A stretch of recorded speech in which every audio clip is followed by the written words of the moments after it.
하나님 말씀 우리 함께 이 시간에 봉독하겠습니다. 오늘은 빌립보서 3장입니다. 빌립보서 3장 4절부터 9절까지 있는 말씀을 우리 함께 같이 읽도록 하겠습니다. 시작.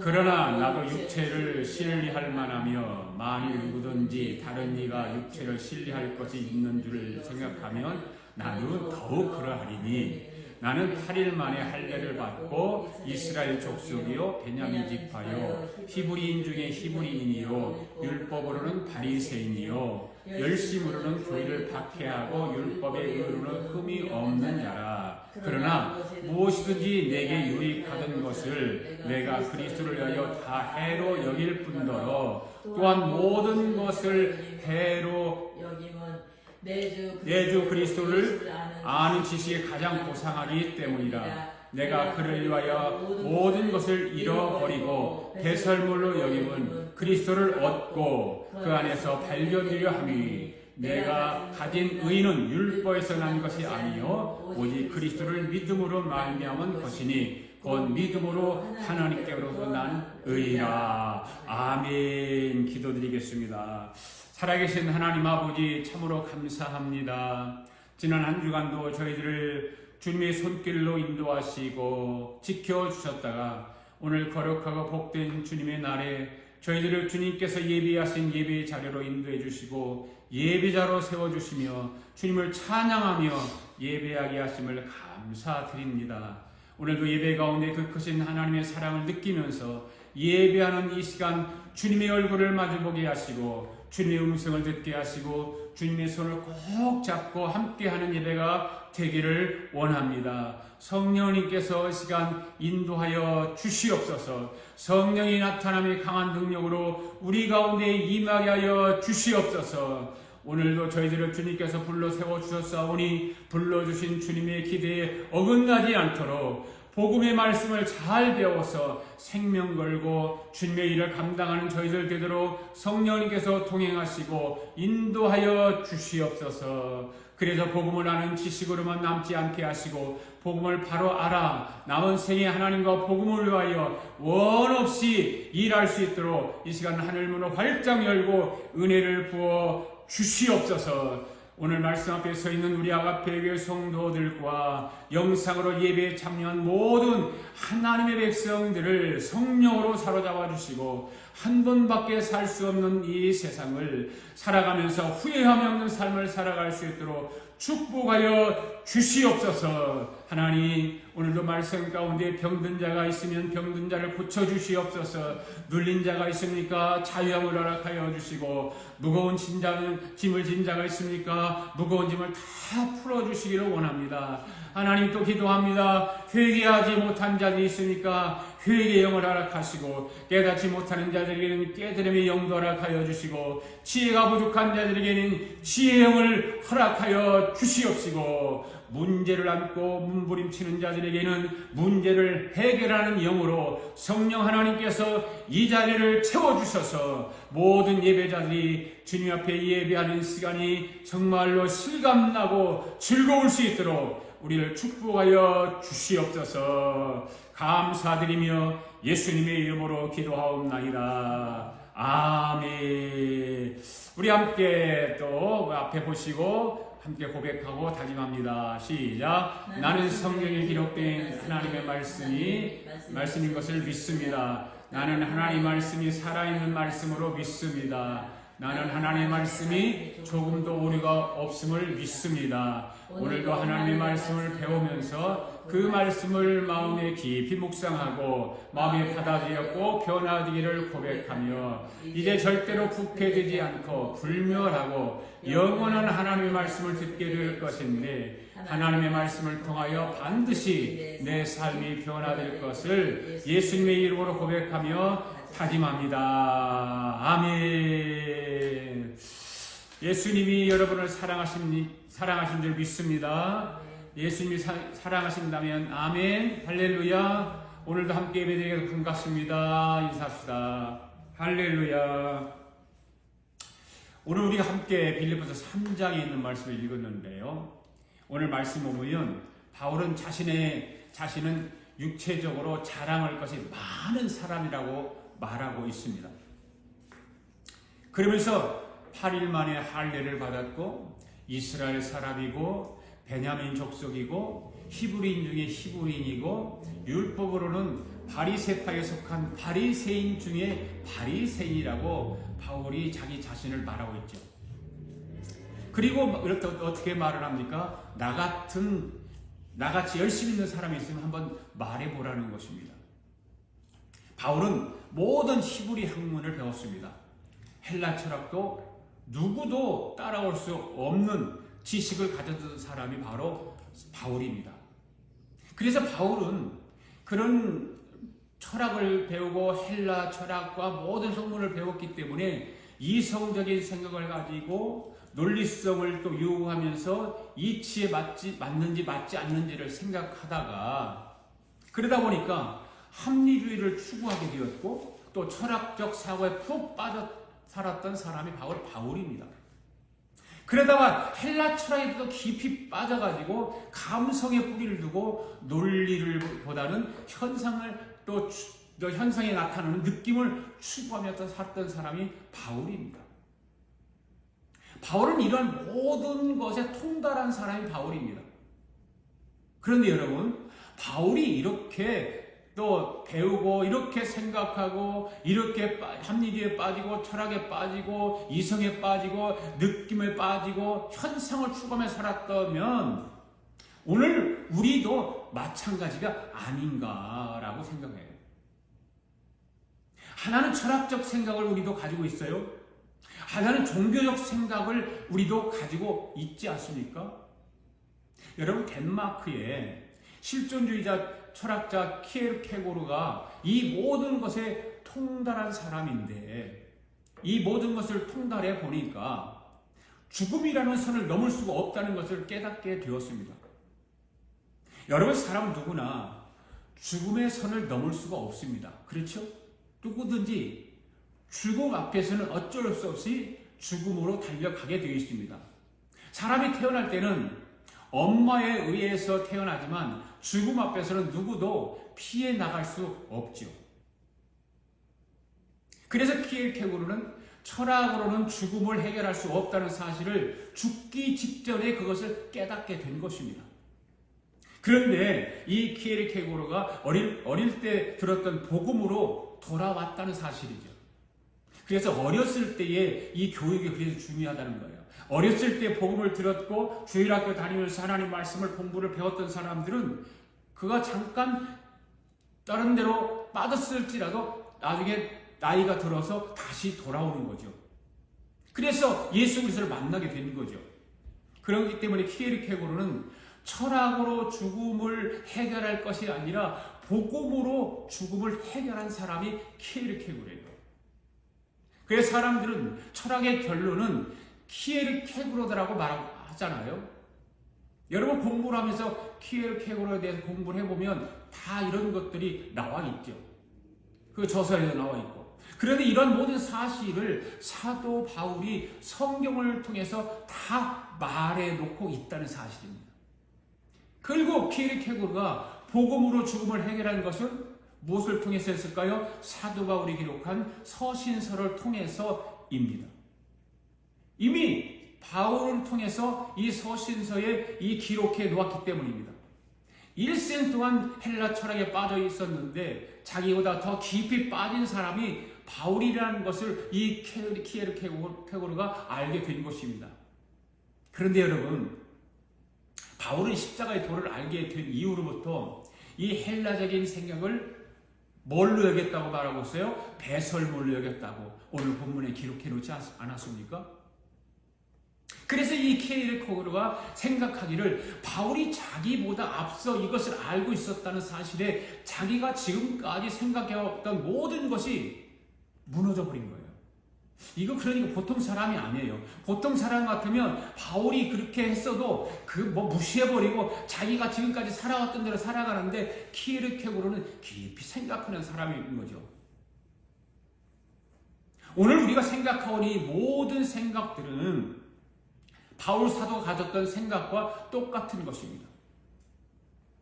이 바울이 십자가 도를 알게 된 후로부터 이 헬라적인 생각을 배설물로 여겼다고 하는 이 말이 얼마나 우리에게는 큰 도전을 주고 그 다음에 힘을 주는지 모르죠. 그래서 바울은 최고의 경지에 오르게 된 것입니다. 그런데 여러분, 사도 바울은 최고의 경지에 이르렀던 것인데, 여러분, 이러한 경지에 이르렀던 바울이 십자가의 도에 깨져버렸다는 거죠. 십자가의 도에. 헬라 철학, 히브리 학문, 모든 율법 중에 율법에 능통한 사람이었던 바울이 이 십자가 앞에 깨졌다는 거죠. 이렇게 바울이 모든 자기 이성적인, 감성적인, 철학적인 생각들을 십자가 앞에 다 깨져버렸다면 오늘 우리도 십자가의 도에 깨져야 된다, 사실이죠. 믿습니까?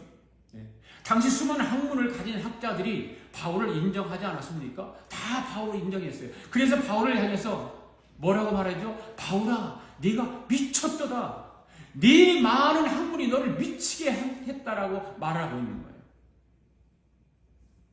그 십자가의 도를 만난 바울이 화끄닥 돌아서 다 깨트려버리고 십자가 앞에 완전히 무릎 꿇는 것을 보고 바울이 너 미쳤다라고 세상 사람들은 말했다, 그 말이에요. 그의 동료들, 철학을 공부했던 사람들, 시브리에서 공부를 했다는 사람들, 바리새파 중에 바리새파, 이런 사람들이, 십자가를 알지 못하는 사람들이 바울을 향해서 네가 미쳤다라고 말하는 거예요.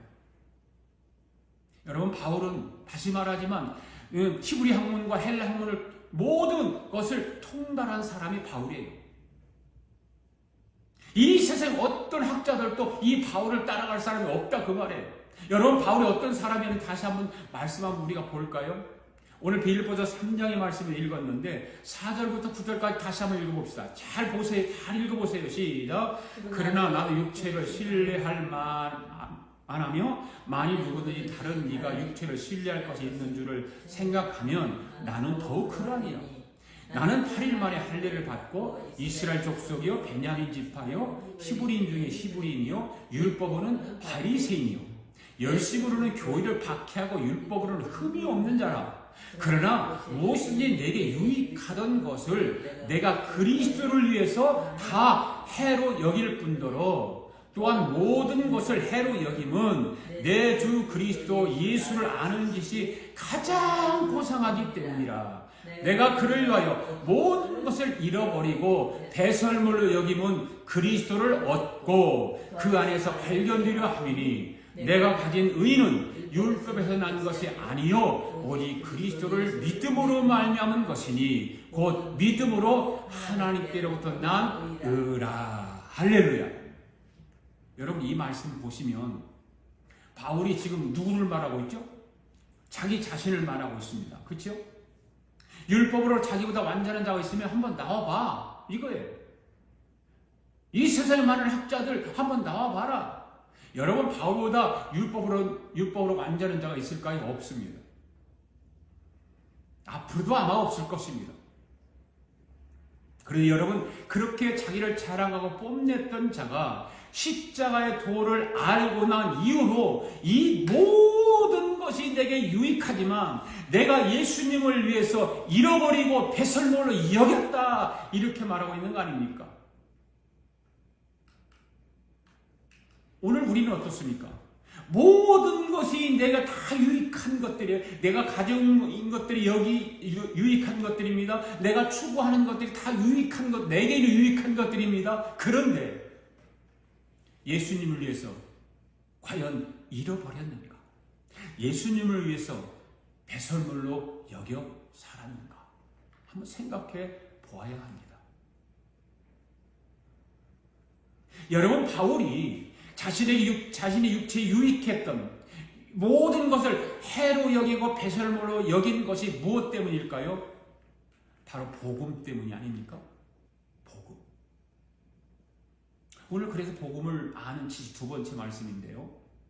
이 복음 때문에 바울은 자기가 지금까지 배워왔던, 연구해왔던, 쌓아왔던 이 모든 것들이 자기에게 유익했던 것이지만 그 예수 그리스도를 위해서, 복음을 위해서 그 모든 것을 해로 여기고 배설물로 여겼다는 거죠. 복음 때문에.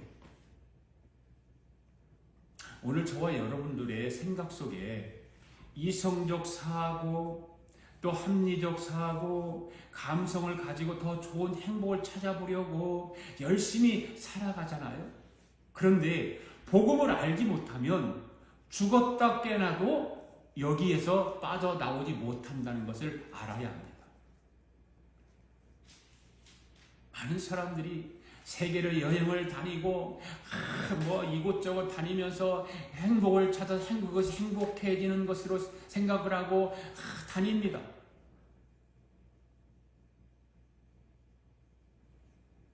그 복음을 알지 못하기 때문에 그러는 거죠. 복음을 알면 그런 것이 나에게 유익한 것 같다라고 생각하는 것들이 다 뒤집어지는 거예요.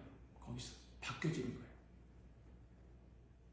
아무리 여러분들이 똑똑하고 잘났어도, 또 그렇게 살아보아도 결국은 여러분 안에 있는 그 생각에 사로잡혀 넘어지고 만다 그 말이에요. 결국은 그 복음을 알지 못하면 여러분이 생각하고 있는 그 사고, 합리적인 생각, 감성, 이성적인 생각들 때문에 여러분들이 거기에서 넘어지고 마는 거예요.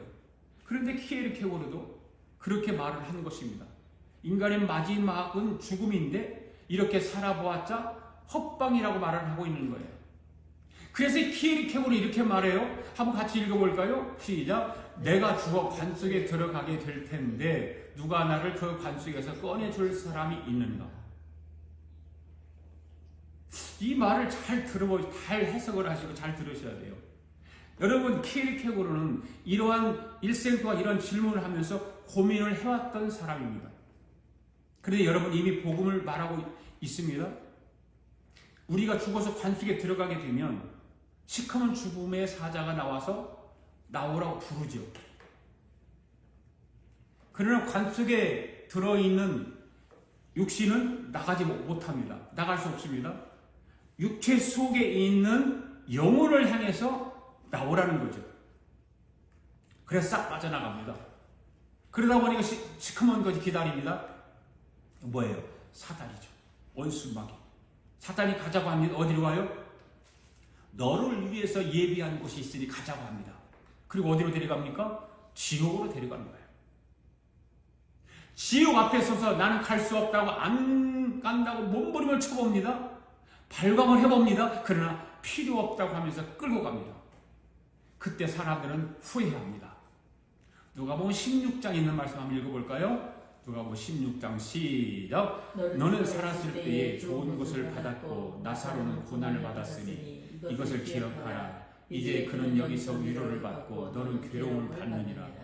그뿐 아니라 너희와 우리 사이에 큰 구덩이가 놓여 있어 여기서 너희에게 건너가고자 하되 갈 수 없고 거기서 우리에게 건널 수 없게 하였느니라. 27절 18절 이르되 그러면 아버지여 구하노니 나사로를 내 아버지 집에 보내소서. 내 형제 5이 있으니 그들에게 증언하게 하여 그들로 이 고통받는 곳에 오지 못하게 하소서. 할렐루야. 사람들이 이렇게 사탄 마귀가, 시커먼 사탄 마귀가 지옥으로 끌고 들어갑니다.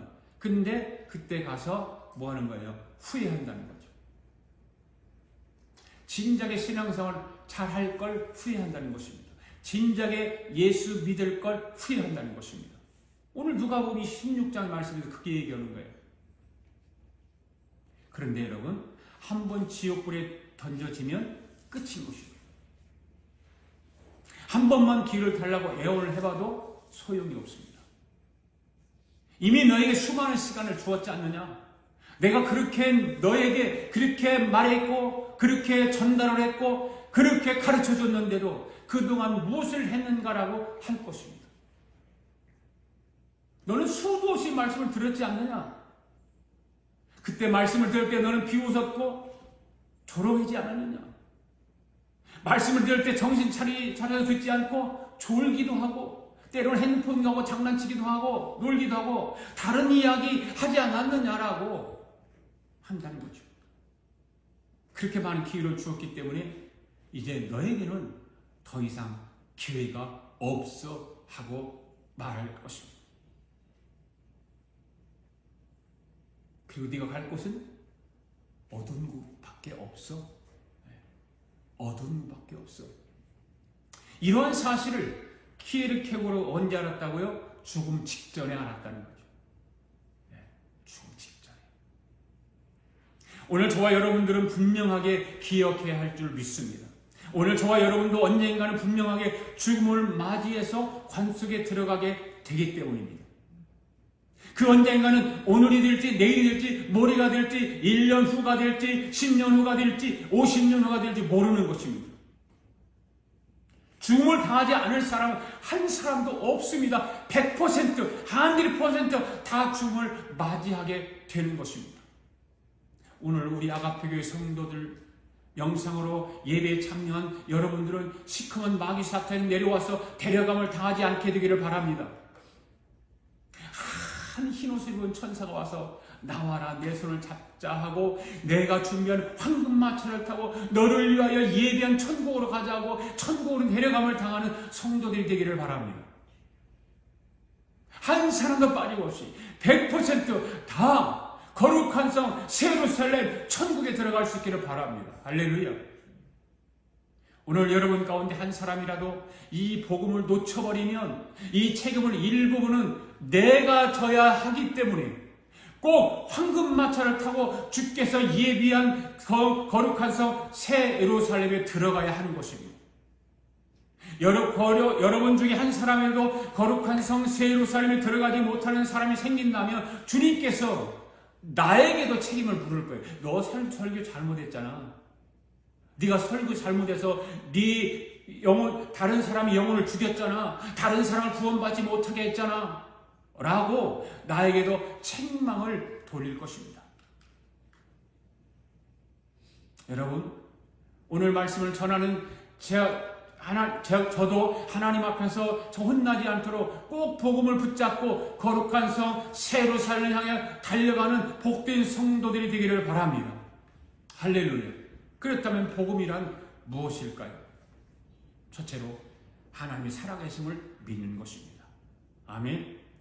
히브리서 11장 6절 말씀이 있습니다. 믿음이 없이는 하나님 기쁘시게 하지 못하나니 하나님께 나아가는 자는 반드시 그가 계신 것과 또한 그가 자기를 찾는 자들에게 상 주시는 이심을 믿어야 할지니라. 할렐루야. 사랑하는 성도 여러분, 하나님이 살아계심을 믿습니까? 이것이 복음의 첫 번째 시작입니다. 복음의 첫 번째 시작이 뭐라고요? 하나님이 살아계심을 믿는 것. 하나님께 나아가는 자는 반드시 하나님의 살아계심을 믿는 자들입니다. 여러분, 복음의 시작은 하나님의 살아계심을 인정하는 것으로 시작되는 것입니다. 여러분 안에 있는 이성적인 생각과 감성적인 생각으로는 하나님의 살아계심을 받아들일 수 없습니다. 그래서 제가 지난주일에도 하나님 말씀을 살아계심을 믿는 것으로 가정으로부터 시작한다라고 말씀을 드렸죠. 가정으로부터. 그렇게 될 수 있을지도 모른다는 가정으로부터 시작하면 되는 것입니다. 교회에서는 이 가정이라는 것을 뭐라고 말한다고 그랬죠? 믿음이라고 말했어요. 믿음을 가지고 시작하는 거예요. 하나님의 살아계심을 믿어보는 거예요. 할렐루야. 그래서 하나님은 먼저 우선 믿으라는 거죠. 확인하고 믿으려고 하지 말고 이해되어서 믿으려고 하지 말고 먼저 믿으라는 거예요. 그리고 한번 불러보라는 거예요. 주님, 주여. 우리가 교회에 와서 통성기도 할 때 주여 3번 하고 통성기도 하겠습니다라고 주여 주여 부르잖아. 그 주님을 불러보라는 거죠. 주님이 살아계신 걸, 하나님이 살아계신 건 아직 확신이 없고 모르지만 한번 주님을 불러보라는 거예요. 사람들이 이 세상의 모든 것은 가정에 놓고 시작하는 것을 인정하지 않아요. 그렇죠? 그런데 교회에서는 한번 믿어보라고 하면 믿지 않아요. 그 세상과 이 교회 안의 생활이 이렇게 다를지 모르겠어요. 여러분, 주님을 불러보시기 바랍니다. 주님, 주여. 교회를 다니는 사람들 가운데 주여라고 한 번도 부르지 않고 다니는 사람도 있다는 사실이죠. 부끄러워서 주여를 부르지 못하고 또 입이 열리지 않아서 주님을 부르지 못하는 사람들도 있습니다. 큰 소리로 여러분들이 주여 하는 것이 좀 부끄럽다면 속으로라도 주님 간절한 마음으로 주여 한번 해보시기 바랍니다. 부끄러워하지 마세요. 주님을 부르는 것은 부끄러운 것이 아닙니다. 여러분의 영혼을 구원하는 첫 번째 단계가 되는 것입니다. 자존심 다 버리고 어린아이처럼 그냥 주님을 한번 불러보시기 바랍니다. 주님을 힘써서 큰 소리로 부를 때에 성령께서 여러분 속으로 들어가는 거예요. 할렐루야. 아멘. 성령님이 내 안에 임하게 되면 주님이 찾아와서 그렇게 주님이 찾아오게 되고 주님이 찾아오게 되면 내 입에서 방언도 터지고 능력이 나타나게 되는 줄로 믿습니다. 얼마나 이것이 신기한지도 모르죠. 하나님이 살아계심을 믿는 이것을 주님을 부르는 것부터 시작된다면 누구든지 다 할 수 있지 않겠습니까? 그렇잖아요? 성령님이 내 안에 찾아와 오시게 되면 그때 주님이 하나님이 살아계심을 믿게 되는 것입니다. 이것을 로마서 말씀에서는 믿음으로 믿음에 이르게 한다라고 되어 있습니다. 한번 로마서 1장 17절 말씀 읽어볼까요? 시작. 복음에는 하나님에게 나타나서 믿음으로 믿음에 이르게 하나니 기록된 바 오직 의인은 믿음으로 말미암아 살리라 함과 같으니라. 아멘. 여러분, 믿음으로 믿음에 이르게 한다라고 하는 말은 가정의 믿음에서 현실의 믿음으로 되어진다는 그 말입니다. 할렐루야. 네. 그래서 교회에서 오면 무조건 하고 입을 열고 아멘도 크게 하고 기도도 입을 열어서 소리내어 하고 찬양도 큰 소리로 해야 한다는 것이죠. 많은 사람들이 교회에 오면 큰 소리로 아멘도 할 줄도 모르고 찬양도 입을 크게 열어서 열심히 뜨겁게 할 줄 모르고 통성기도도 할 줄 모르는 사람이 너무 많아요. 모든 교회에 나오는 사람들이, 많은 기독교인들이 입을 열지 않기 때문에 자기 안에 있는 이성적인 생각과 감성적인 생각에서 빠져나오지 못하는 거예요. 그때도 그 이성적인 생각과 감성적인 생각에 사로잡혀서 아멘도 못하고 찬양도 못하고 그러는 거예요. 그 착각하고 있는 거죠. 자기는 거기서 빠져나갔다.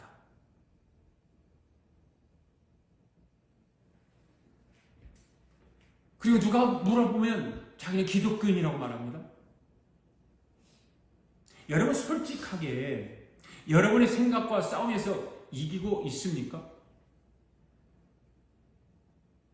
여러분의 생각과 싸워서 이기느냐 그 말이에요. 저는요 못 이겨요. 그래서 날마다 기도해요. 하나님, 나와 싸워서 이기게 해주세요. 사탄 원수 마귀와 싸워서 이기게 해주세요. 세상과 싸워서 이기게 해주세요.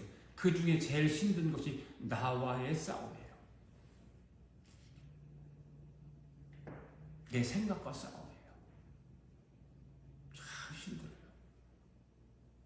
우리 함께 꼭 이길 수 있기를 바랍니다. 꼭 복음을 붙잡을 때만 가능한 것입니다. 할렐루야.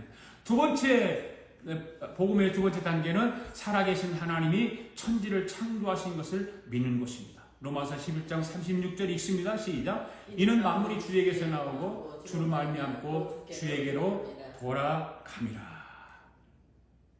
하나님이 살아계심을 믿는 것이 첫 번째 복음의 단계라면, 복음의 두 번째 단계는 천지를 창조하신 분이 하나님이라는 것을 믿는 거예요.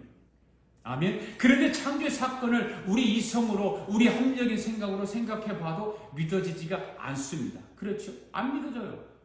어떻게 하나님이 말씀으로 천지를 창조할 수 있어? 그래서 이성과 합리적인 생각으로 창조를 생각하게 되면 결국은 어떻게 돼? 다윈의 진화론으로 가게 됩니다. 이성적인 생각, 합리적인 생각으로는 왜 창조론이 이해가 되지 않기 때문에. 여러분, 다윈의 진화론이 뭐예요?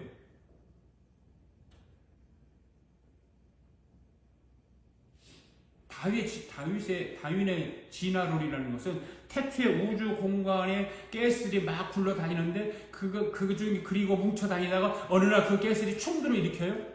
그래서 거기서 수소도 나오고 거기에 산소도 나오고 그러다 보니까 물도 나오고 고체도 나오고 그래서 진화가 시작되었다는 거 아닙니까? 그러다 보면 물이 있는 곳에 생명체가 생기게 되어 있고 그 생명체가 아메바라고 하는 생명체였다는 거예요. 아메바. 이 아메바가 자라면서 이 도마뱀도 되고 공룡도 되고 원숭이도 되고 그래서 그 원숭이가 사람이 되었다는 거예요. 이게 진화론의 이론이에요. 이렇게 생각하는 것이 이성과 합리적인 생각을 가진 철학적 생각에서 나온다 그 말이죠. 여러분 한번 물어볼게요. 여러분 진짜 원숭이 새끼 맞습니까? 원숭이 새끼 아니잖아요. 사람들은요, 이 진화를 믿는 사람, 너 그럼 원숭이 새끼야? 그러면 아니라고 말한다거든요. 아니, 쥐가 분명히 말해놓고, 원숭이가 사람이 했다고 말하면, 너 그럼 원숭이 새끼다? 그러면, 아니야, 내가 왜 원숭이 새끼야? 라고 대답한다, 그 말이에요. 참. 만약 원숭이가 진화해서 인간이 되었다면, 그러면 지금은 인간이 진화되어서 무엇인가 또 돼야 되잖아요. 그런데 아니잖아요. 내가 지난번 엊그제 영상으로 한번 보여줬잖아요. 안창호 국가위원장하고 민주당 국회의원 김성회라고 하는 민주당 의원이 국가인권위원장 안창호 그 장로님에게 질문하는 거예요. 이 세상을 누가 어떻게 만들어줬냐고. 하나님이 천지를 창조했다. 여러분 우리나라 역사상 국회에 나와서 청문회를 하는데 하나님이 천지를 창조했습니다라고 답하는 사람 이 안창호 장로님 한 분뿐이에요. 없어요. 없어요. 그런데 이 김성애 국회의원이 뭐라고 하냐? 그것을 그러면 과학적으로 증명할 수 있냐고 물어요. 그러니까 자기는 진화론을 공부를 했대요. 지질학인가 뭔가를. 예. 그게 그분이 목사가 되려고 신학 공부도 하고 전도사가 되고 지금 그 국회의원을 하고 있는 목사가 되려고 그런 사람이 그런 질문을 해요. 그러면서 4,300억 년? 4,300억 년 그런 얘기를 하면서 지금 그렇게 진화가 되어가고 진화론이 우리가 지구가 그렇게 됐다는 거예요. 그러면 그거를 과학적으로 증명할 수 있느냐? 자기 없대요. 학교에서 공부를 해서 내가 그렇게 믿고 있대요. 그리고 웃어요. 망신을 주려고 그런 질문을 하는 건지 자기 무식함을 드러내려고 그렇게 말을 하는 건지 모르겠지만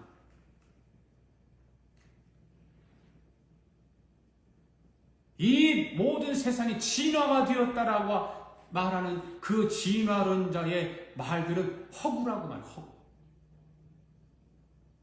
그거를 과학적으로 증명할 길이 없다는 거죠. 과학적으로 증명할 수 있습니까? 라고 물으면 없다는 거예요. 없다고 그래요. 학교에서 배워서 내가 그렇게 믿고 있다는 거예요. 그러면 만물을 창조하신 천지 창조에 대해서는 왜 못 믿냐는 거죠.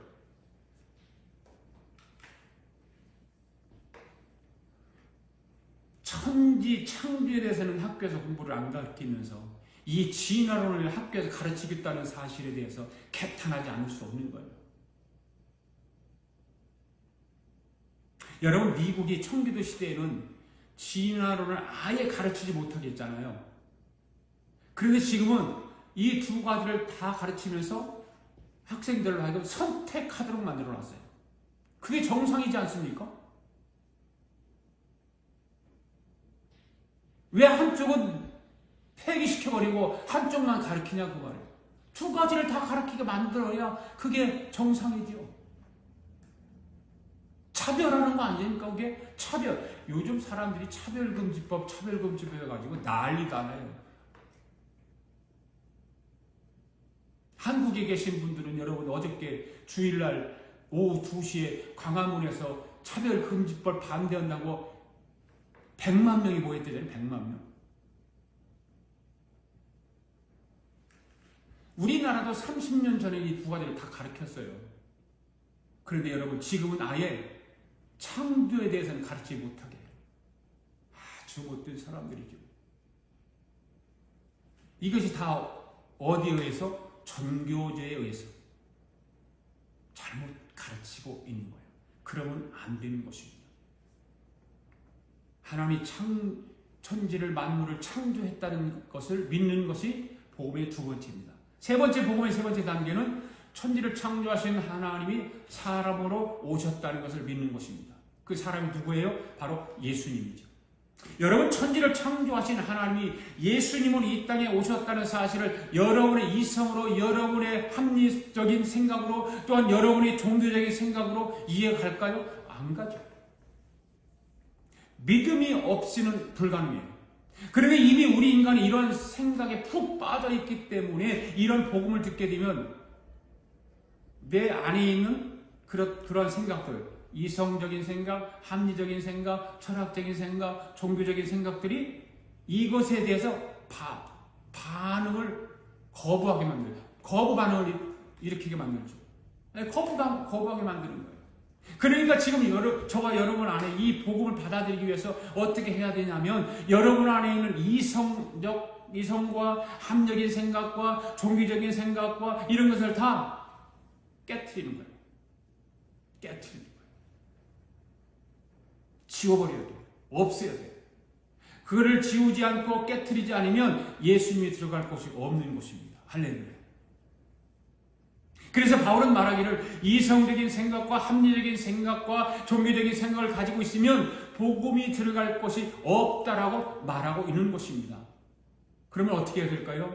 고린도후서 10장 4절 말씀 시작. 우리의 싸우는 무기는 육신에 속한 것이 아니요 오직 어떤 견고한 진도 무너뜨리는 하나님의 능력이라. 아멘. 지난주에 말씀드렸죠? 지는 생각이고 견고한 건 고집입니다. 그러니까 여러분 생각에 견고한 고집을 입혀놓으면 결코 복음은 들어갈 수가 없는 것입니다. 그러면 복음이 들어가게 하려면 어떻게 해야 될까요? 여러분의 고집을 깨는 거죠. 선입견을 깨는 것입니다. 할렐루야. 그동안 거짓에 속은 것을 너무 무너뜨려야 되는 거예요. 그래야 복음이 여러분 속에 들어가게 되는 것입니다. 5절 말씀부터 한번 읽어보겠습니다. 시작. 모든 이론을 무너뜨리며 하나님이 아는 것을 대적하여 높아진 것을 다 무너뜨리고 모든 것을 사로잡아 그리스도에게 복종하게 하니. 그동안 잘못 배운 생각, 사상을 무너뜨리라 그 말이에요. 복음 앞에 내려놓으라 그 말이에요. 할렐루야. 그래야 예수님이 여러분 안에 들어가 계신다 그 말입니다. 할렐루야. 여러분, 예수님이 이 세상을 창조한 주인이신 것을 믿습니까? 예수님이 사람으로 오셨다는 걸 믿습니까? 할렐루야. 그럼 복음의 네 번째 단계는 무엇일까요? 예수님이 십자가에 죽었다는 것을 믿는 것입니다. 바울이 그 모든 세상적인 학문에서 빠져나올 수 있는 길은 뭐였다고 그랬죠? 십자가의 도를 만나고 나서 그 십자가의 도를 알고 난 이후로 자신의 생각들이 잘못되었다는 사실을 알게 되죠. 빌보서 3장 8절 말씀 읽어보겠습니다. 시작. 또한 모든 것을 해로 여김은 내 주 그리스도를 예수 아는 지식이 가장 고상하기 때문이다.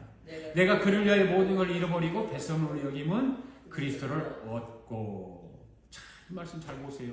그래서 바울은 십자가의 도를 알고 난 이후로 모든 것을 버리고 배설물로 여겼다고 한 거 아닙니까? 여러분, 십자가의 도를 믿습니까? 네. 그렇다면 바울과 같이 이성적인 생각, 합리적인 생각을 버려야 됩니다. 여러분, 배설물이 무엇입니까? 뭐예요? 똥. 배설물이 똥이에요. 그러니까 똥처럼 더러운 것이다라고 하는 거죠. 뭐가? 이성적인 생각, 철학적인 생각, 감성적인 생각, 자기 안에 있는 십자가 의의 모든 것들은 똥이라는 거죠. 바울이 지금 이렇게 말하고 있잖아요.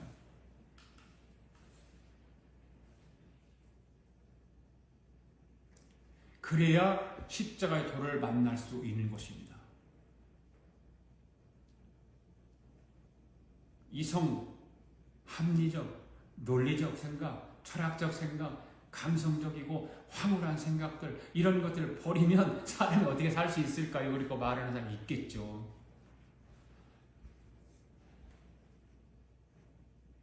그런데 이런 생각을 가지고는 십자가의 도를 만날 수 없습니다.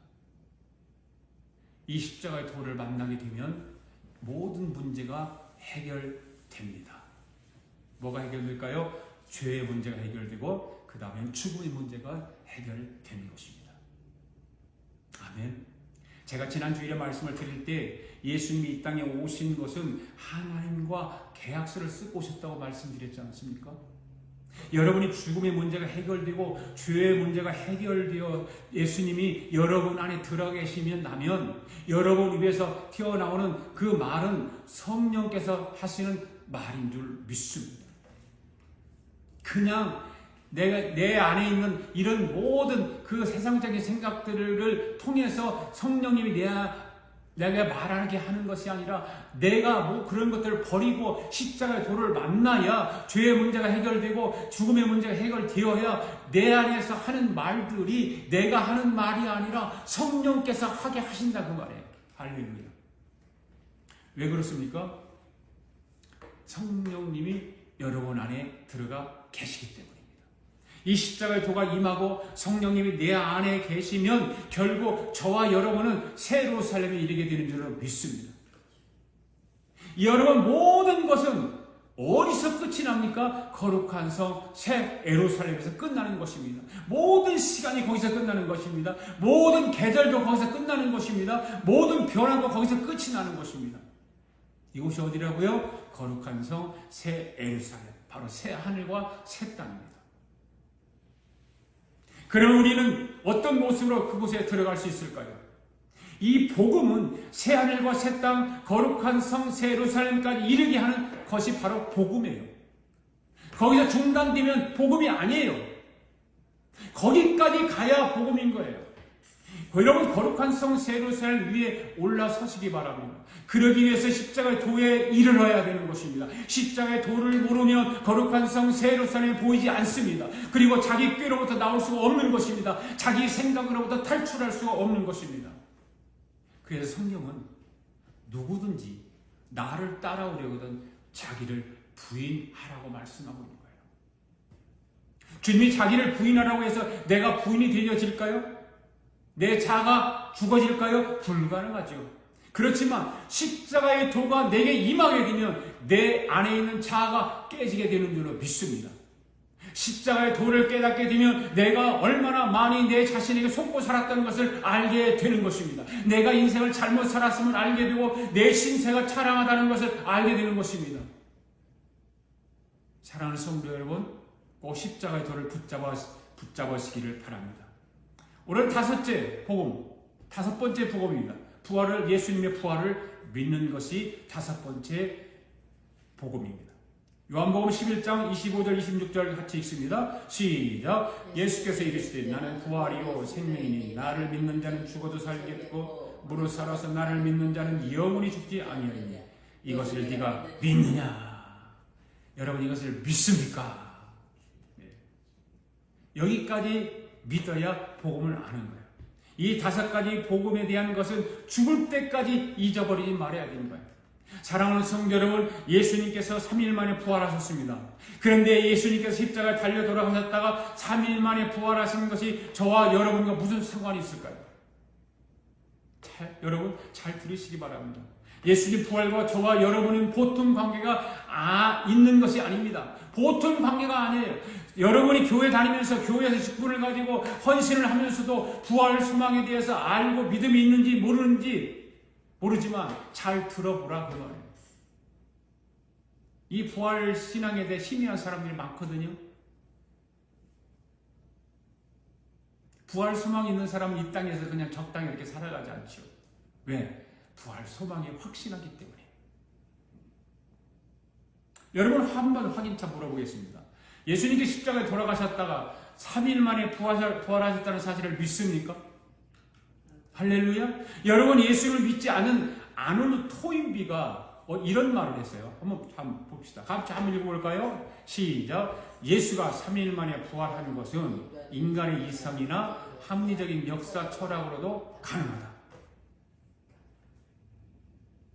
역사적인 아놀드 토인비가 이렇게 말을 했다고 말해요.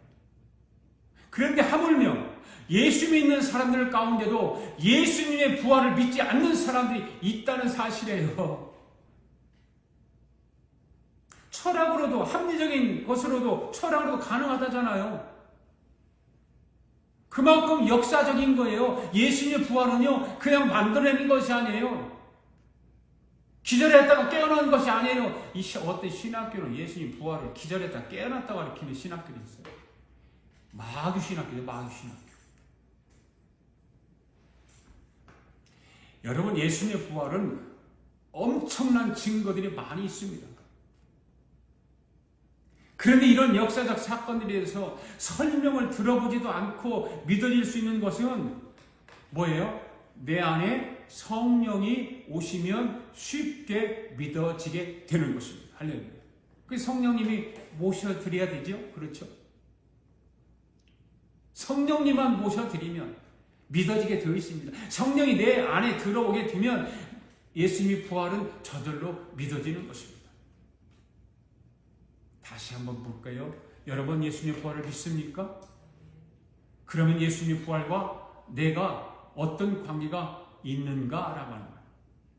예수님 부활이 했는데 나와는 무슨 관계가 있을까? 여러분, 우리 인생의 마지막은 관속이 아니라는 것을 여러분 아십니까? 조금 전에 다 말씀을 드렸습니다.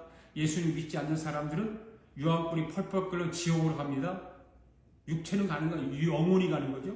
그러나 십자가의 도를 알고 예수 그리스도를 구주로 믿는 사람들은 영혼은 지옥으로 가는 것이 아니라 거룩한 성 예루살렘 하늘나라로 가는 것입니다.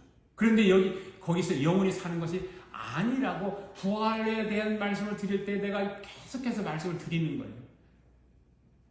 우리가 신앙생활 하는 것은 하나님 하늘나라 가기 위해서 신앙생활을 하고 있는데 천국에서 영원히 사는 것이 아니라니 군거잖아요. 아니 목사님 나는 그렇게 생각 안 하는데요. 우리 죽으면 천국 가서 영원히 사는 건 줄 알고 있는데요.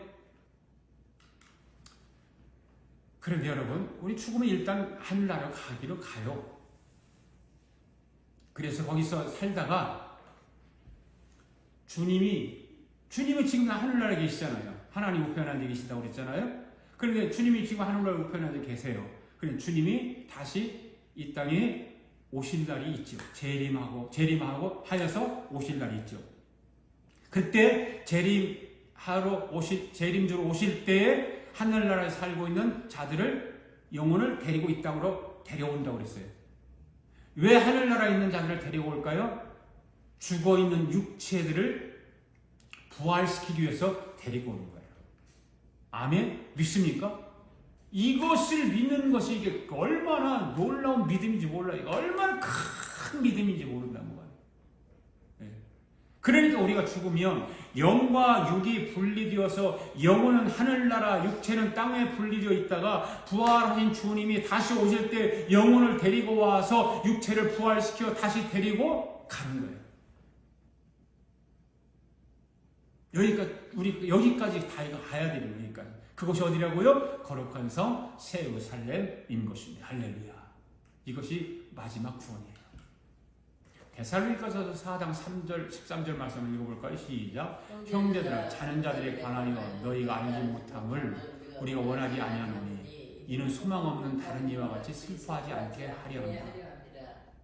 이 말은요, 그리스도 안에서 죽은 자는 영원히 죽은 것이 아니라 잠시 잠자고 있는 것이기 때문에 믿지 않는 자들처럼 지나치게 슬퍼하거나 괴로워하지 말 것을 당부하는 말씀이에요. 데살로니가 성도들에게, 오늘 저와 여러분에게 그렇습니다. 그리스도 안에서 죽음은 전혀 새로운 의미를 가지고 있기 때문에요. 물론 죽음은 두렵고 참 흉측한 것이죠. 그래서 어느 누구도 죽음을 반기는 사람은 없어요. 요즘 언론에 우리나라 영화배우 탤런트였던 김수미 씨가 갑자기 쇼코샤로 죽어가지고 아이고 언론에서 얼마나 보도를 하는지 모르겠어요. 그분이 일용 엄마로 유명하잖아. 일용 엄마. 일용 24살 때에 할머니 역할을 하기 위해서 이분이 들어오니까 그 아들은 훨씬 한 20살, 한 14살 차이, 20살 먹은 그런 아들인데 역할이 그런데 24살에 할머니 역할을 하려고 해서 이분이 그 할머니 역할을 하기 위해서 어디야? 그 청량 옆에 무슨 시장이죠?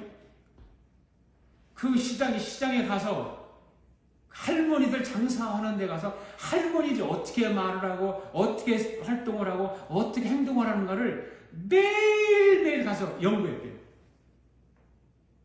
그래서 20살 때 그 할머니 역할을, 어머니 역할을 목소리까지 바꿔가면서 그렇게 잘한 거예요. 최고의 인기였죠, 그 드라마가. 그죠? 네.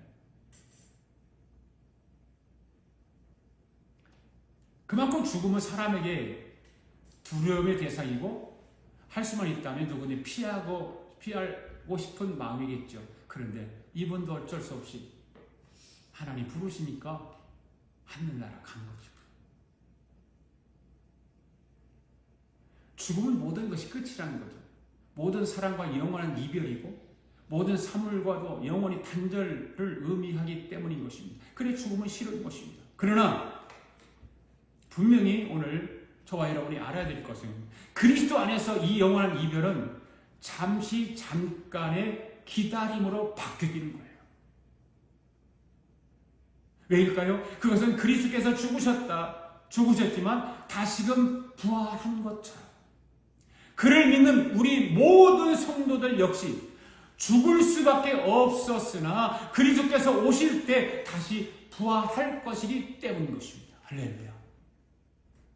그리고 14절 말씀 볼까요? 시작. 우리가 예수께서 죽으셨다가 다시 살아나신 믿을진데 이와 같이 예수 안에서 자는 자들도 하나님이 그와 함께 데리고 오시리라. 아멘. 자, 여러분 이 말씀 잘 보십시오. 이 말은 우리가 예수님의 죽음과 부활을 믿는다면 하나님께서 예수 안에서 자는 자들, 곧 예수를 믿다가 죽은 자들 역시 어떻게 하겠나? 부활시키겠다 그 말이에요. 할렐루야. 예수를 믿고 예수 안에 있는 자들을 어떻게 하신다고요? 하나님이 예수님과 함께 데리고 오시겠다 그 말이에요. 아멘.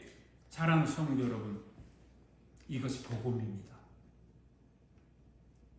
여기까지 믿어져야 진짜 기독교인입니다. 오늘 우리 아가페의 성도들과 영상으로 예배에 참여하는 모든 성도들은 이 한 주간도 예수님의 부활 사실과 우리도 주님 오실 날에 부활한다는 흔들리지 않는 믿음과 소망을 가지고 승리할 수 있기를 주님의 이름으로 축복합니다. 아멘. 우리 다 같이 찬양 부르면서 하나님 앞에 감사 예물 올려드리겠습니다.